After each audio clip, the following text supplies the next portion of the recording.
How did Gulag regulations control prisoners' lives? Imagine being told exactly what to do every minute of the day, with no room for personal choice. That was how the Gulag system kept prisoners under strict control. The Soviet Union created a network of forced labor camps where rules dictated every part of life. Prisoners had their personal belongings taken away, like belts and buttons, to make them easier to manage and less likely to rebel. They lived in overcrowded barracks, often with dozens of others, and were watched constantly by guards. Movement was limited, and prisoners could only go where they were allowed, which was usually to work or eat. Work was a huge part of life in the Gulag. The regulations set strict quotas for how much work prisoners had to do each day. These jobs were tough and often in remote places like Siberia, where the cold and harsh environment made everything harder.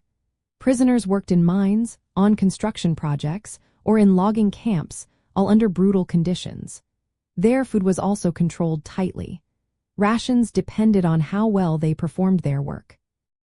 If they worked hard and met their quotas, they got a little more food. If they didn't, they faced punishments like extra work, confinement, or even physical abuse. The rules also aimed to break prisoners' spirits. Any attempt to resist or escape was met with harsh punishment. Guards used solitary confinement or beatings to keep prisoners in line.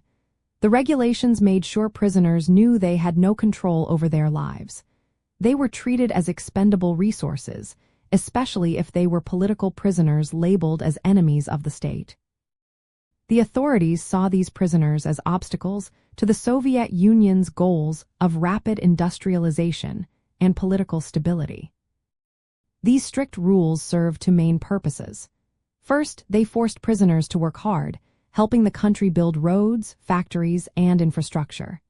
Second, they kept prisoners in constant fear, which made rebellion unlikely.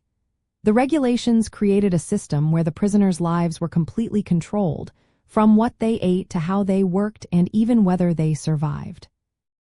This control was part of a larger effort to enforce discipline and suppress dissent during a time of rapid social change.